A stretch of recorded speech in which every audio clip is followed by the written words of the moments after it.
Salut à tous et bienvenue dans ce nouveau podcast. Aujourd'hui, j'ai le plaisir d'interviewer Cédric Numadeo. Cédric, j'espère que tu vas bien. En pleine forme, et toi?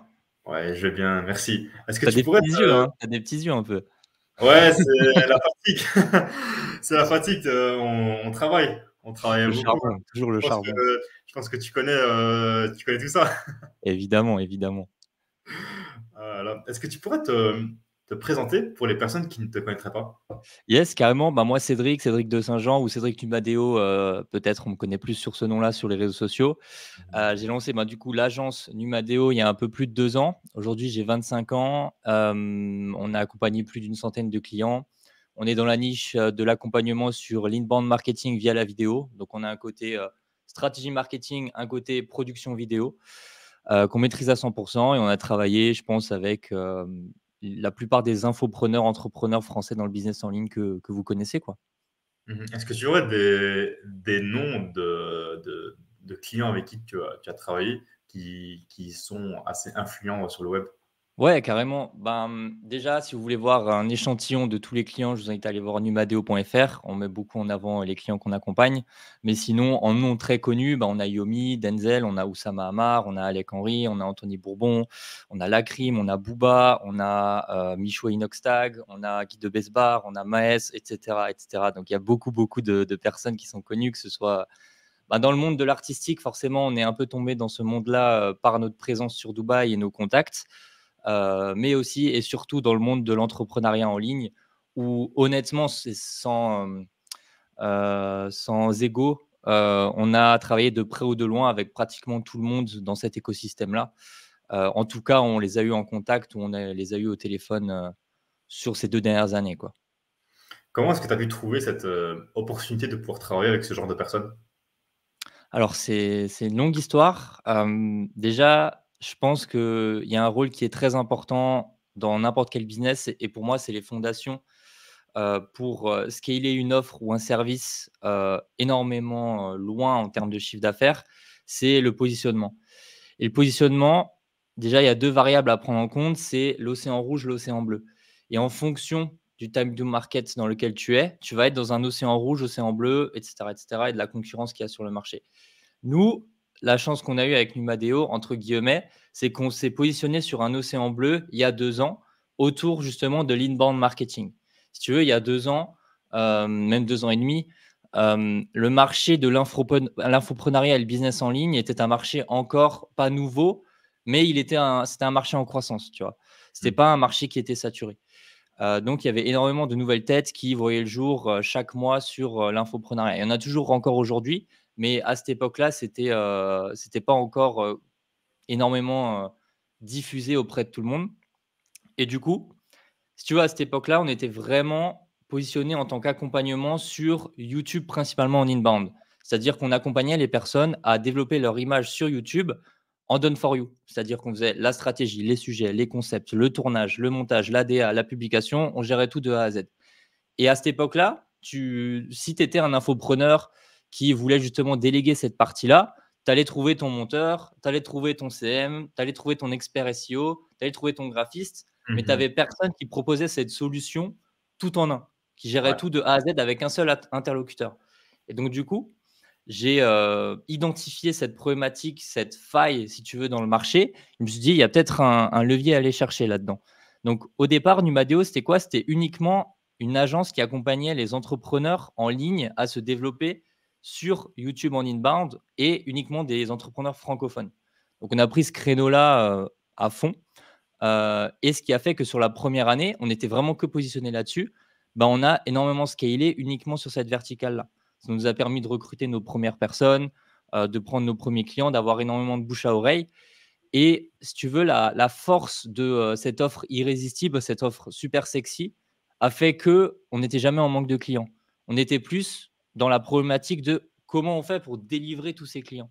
Donc j'étais Mmh. toujours dans OK, quel process je peux implémenter, qui je dois recruter, qui je dois former, etc. etc. Et moi, je suis vraiment de l'école Lean Startup dans le sens où tu as une capacité de production de 100%, il faut que je sois à 110, tu vois. Parce que ça va me forcer à optimiser au maximum mes process, à aller recruter et à scaler de plus en plus. Certes, tu vas avoir de l'insatisfaction, des clients qui ne seront pas contents parce que ben, tu es en overcapacité, mais ça te permet de débloquer des barrières et des croyances limitantes en termes de chiffre d'affaires, en termes de production, en termes de management, de délégation, etc., qui sont énormes parce que ça te force à délivrer tous ces clients. Alors oui, comme toi au début, ben, tu dors pas beaucoup, mais derrière, ça vaut le coup parce qu'aujourd'hui, on est plus d'une quarantaine de collaborateurs. On a une cinquantaine de clients sous gestion, etc., etc. Donc, c'est vraiment, vraiment exceptionnel. Et je ne sais pas si ça a répondu à ta question de base, mais pour moi, le principal levier d'une offre qui va scaler sur le long terme, c'est ton positionnement et c'est là où tu dois passer le plus de temps quand tu lances un business. Si tu veux faire un business long terme, bien entendu. Ouais, ouais. Mais du coup, pour lancer ce genre de projet qui t'apporte énormément de prospects de manière inbound, tu as dû, je suppose, automatiser certaines tâches pour pouvoir délivrer toutes les personnes. Alors attends, c'est un peu buggé, je te reçois plus. Là, je te reçois de nouveau. Ouais, tu m'entends? Ouais, nickel. Ok, ouais, je te disais, là, après avoir lancé ce genre de projet où la plupart de tes prospects viennent de manière inbound, Mhm. euh, et pour pouvoir délivrer à toutes ces personnes, tu as dû, je suppose, automatiser certaines choses. Ouais, ouais, l'automatisation était un gros sujet et c'est toujours un gros sujet au niveau de l'agence. Si tu veux, il y a trois manières d'éliminer une tâche dans ton agenda. Alors, bien entendu, moi, au départ, je faisais tout. Je faisais du CM, je faisais les miniatures, je faisais du montage, je faisais du tournage, je gérais les projets, je faisais tout de A à Z. Et les trois manières de déléguer, d'éliminer une tâche, c'est soit la standardisation, soit la délégation, soit l'automatisation. Et selon la tâche qui te prend un certain nombre de temps et comment elle s'organise, tu dois choisir selon ces trois variables. Comment tu identifies ça? Moi, j'ai une méthode très simple, c'est que je scanne mon agenda au scalpel. C'est-à-dire que je sais exactement chaque jour où mon temps est parti, sur quelle tâche, quel est ce niveau de tâche. C'est-à-dire, en gros, le niveau de tâche, c'est combien cette tâche me rapporte à l'heure. C'est une tâche qui vaut 10 euros de l'heure, 100 euros de l'heure, 1000 euros de l'heure, 100 000 euros de l'heure. Et en fait, je fais ce travail d'analyse de mon agenda toutes les semaines, tous les mois. Et quand je vois que, OK, là, j'ai des tâches de niveau 1 de 10 euros de l'heure à 40% de mon agenda. C'est pas normal. Comment je peux faire pour éliminer ces tâches? Qu'est-ce que je dois faire? OK, là, si je recrute quelqu'un, ça va me coûter tant et ça va me libérer tant de temps pour mettre du temps sur des tâches de niveau 3. Là, si j'arrive à trouver un moyen d'automatiser, ça veut dire qu'il faut que je systémise ces tâches-là. Comment je peux le faire, etc., etc. Et donc, ça permet de petit à petit, en fonction de ton agenda, d'augmenter ta valeur, la valeur de ton temps, et de passer ton temps uniquement sur des tâches à haute valeur ajoutée. Et d'identifier justement ce que je disais sur ces trois variables-là. Au niveau de l'automatisation, ce que je peux te partager, c'est que en fait, l'automatisation ne veut pas dire ne pas personnaliser le service que tu vas délivrer. Un produit systémisé, automatisé qui est personnalisé, par exemple l'iPhone. Tout le monde a un iPhone, mais chaque iPhone est différent. Et Ouais. ben, tu veux faire exactement la même chose sur ton service. Donc, on a automatisé plein de tâches et l'automatisation vient alimenter la satisfaction client. En gros, l'objectif de l'automatisation, c'est pas de te faire gagner du temps, c'est de faire en sorte que ton client soit encore plus satisfait. Donc, il vient au service de ton service, entre guillemets. Et donc, pour te donner du concret par rapport à des automatisations, par exemple, on a, comme sur Amazon, tu vas recevoir des SMS automatiques de quand les productions vidéo sont en cours de production. Quand est-ce qu'elles sont disponibles sur ton drive? Quand est-ce qu'elles vont être diffusées? Et tout ça, c'est automatisé via des liens sur notre CRM de gestion qui est ClickUp, selon des statuts au niveau des tâches. Et donc ça, c'est juste par exemple, le monteur bosse sur la vidéo, il va changer de statut sur ClickUp, ça va automatiquement envoyer un SMS au client. Votre vidéo Intel est en cours d'édition par notre équipe de montage, elle sera bientôt disponible, etc. Et ça pour chaque statut. Donc Ce qui ça, est c'est bien, un ce qui est bien, par c'est exemple. que tu as pu tout faire de manière millimétrée. Tu n'as pas laissé Exactement.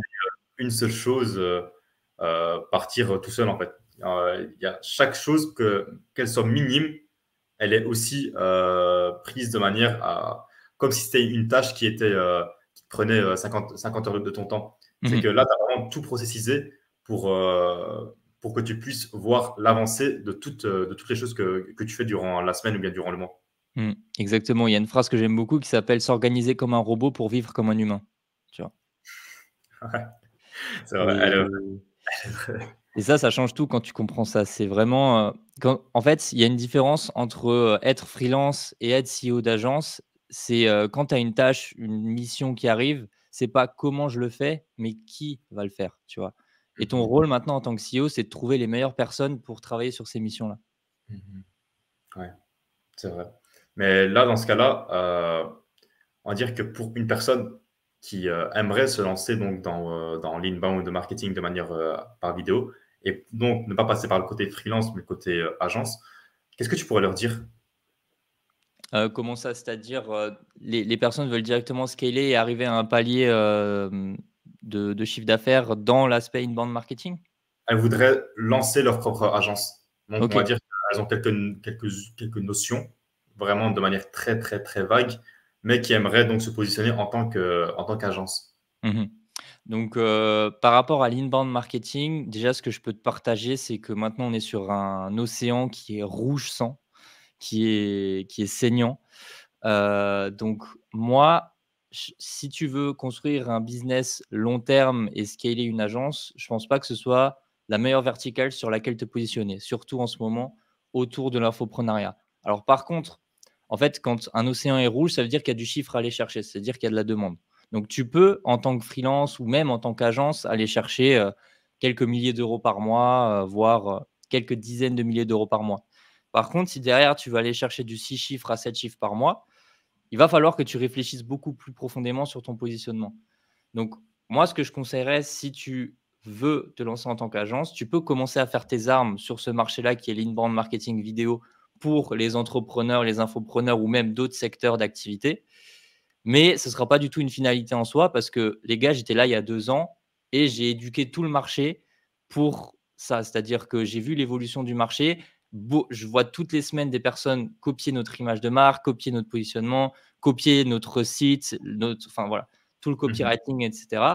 Et ça fait 2 ans que je le vois. Nous, aujourd'hui, avec Numadeo, on se lance sur un nouveau marché qui déjà ne sera pas capé en termes de taille de marché parce que nous, on a atteint un cap en termes de chiffre d'affaires mensuel par rapport à la taille du marché. C'est-à-dire, il n'y a pas à l'infini d'infopreneurs sur le marché.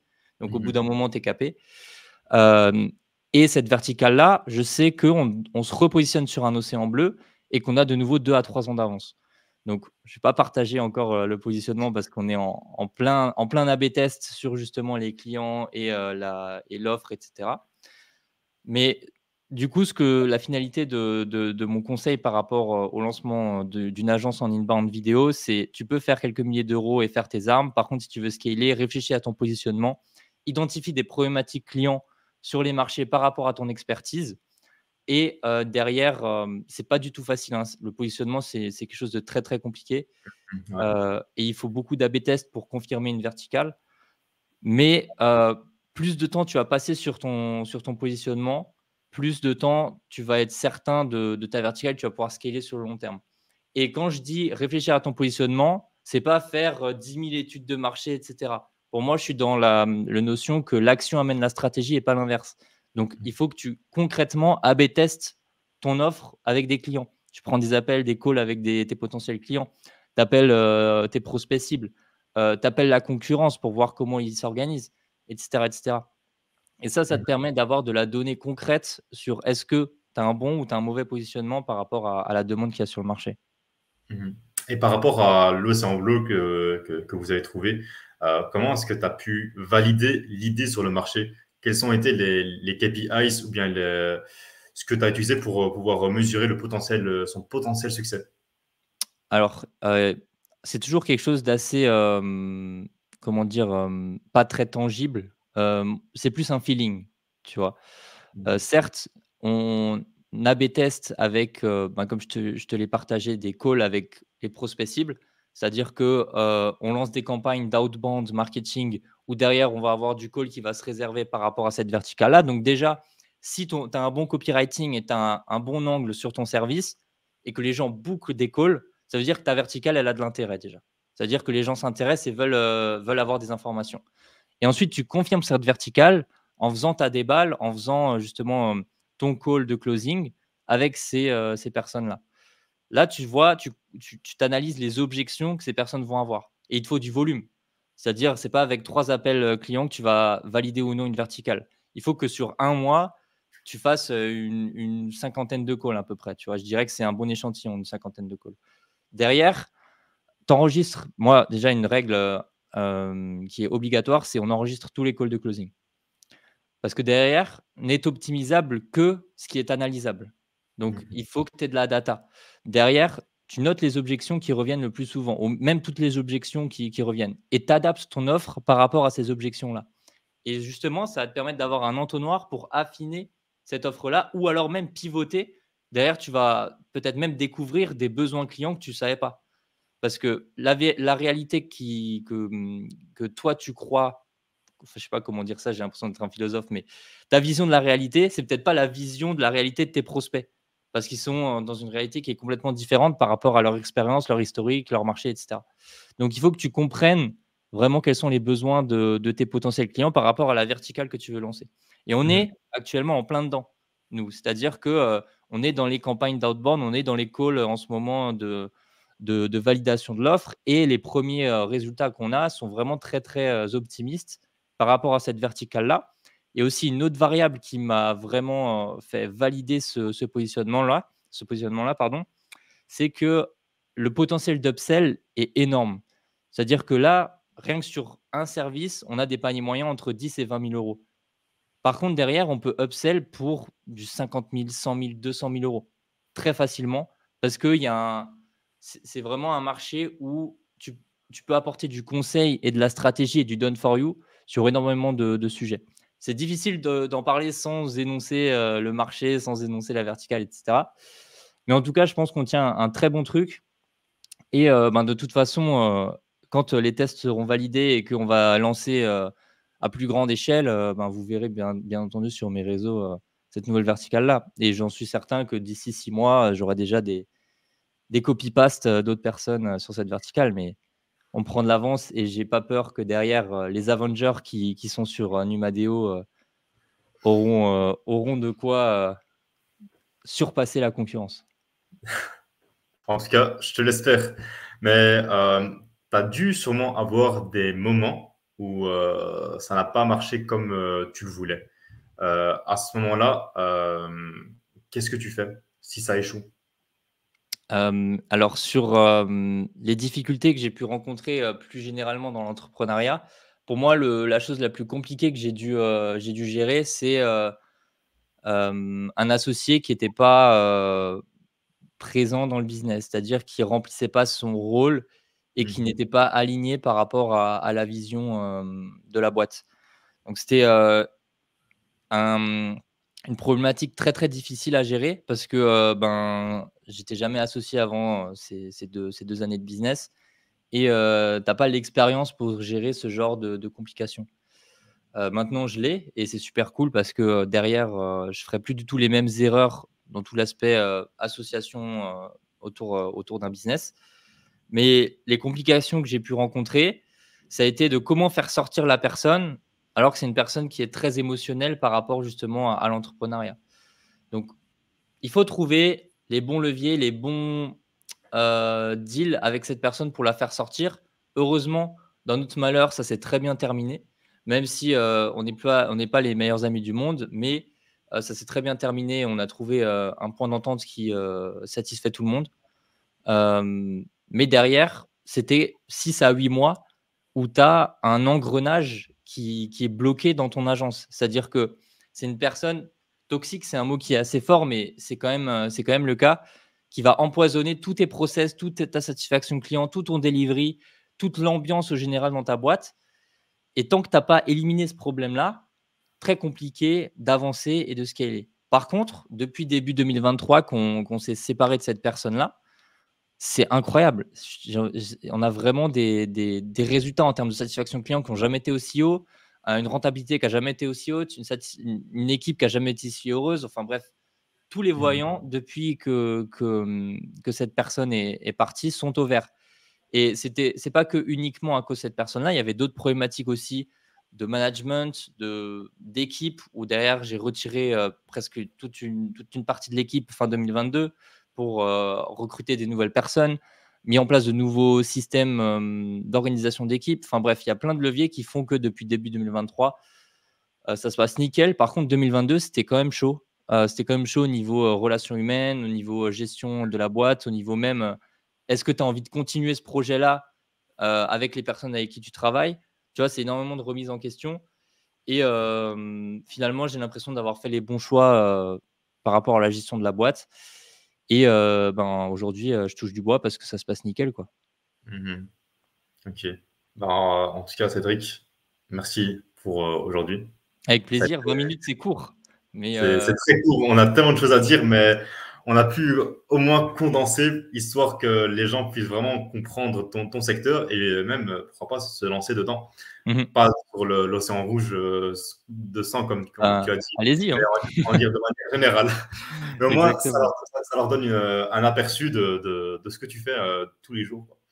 Ouais, Où est-ce qu'on peut te carrément. retrouver sur les réseaux? On peut me retrouver sur Insta, @CédricDSJ, Twitter, @CédricDSJ, YouTube, @CédricDSJ. Partout, sur tous les réseaux, c'est cet arrobase-là. Et c'est là où je partage le plus de choses. Ouais, c'est Instagram, j'ai envie de dire, au quotidien. De toute façon, tu me les enverras et je les mettrai en description pour toutes les personnes qui aimeraient te suivre et voir ton quotidien, tout simplement. Trop En tout cool. cas, Bah, merci à toi, Baki, pour bonjour Cédric. l'invitation. C'était super cool comme écge. Et Merci à toi. Je voulais n'attendez dire, plus, euh, lancez-vous, hein. on se voit d'ici 6-7 mois pour voir ton évolution. Donc, Avec grand plaisir.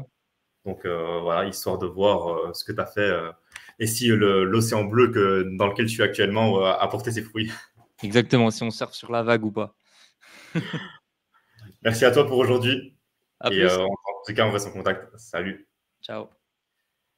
Du coup, les gars, voilà, c'est la fin de ce podcast. J'espère que ça vous aura plu. Vous aurez pu voir un peu le monde de l'inbound, de marketing avec Cédric. N'hésitez pas à le suivre sur ses réseaux, sur ses différents réseaux, sur son site web. Vous pouvez voir son site web si vous avez des choses à voir sur lui, voir un peu comment il fonctionne. Et n'hésitez pas aussi à rejoindre son Twitter. Il poste des tweets par rapport à ce qu'il fait dans son secteur.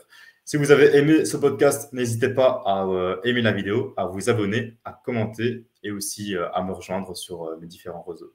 On se retrouve pour un prochain podcast et à très bientôt. Salut.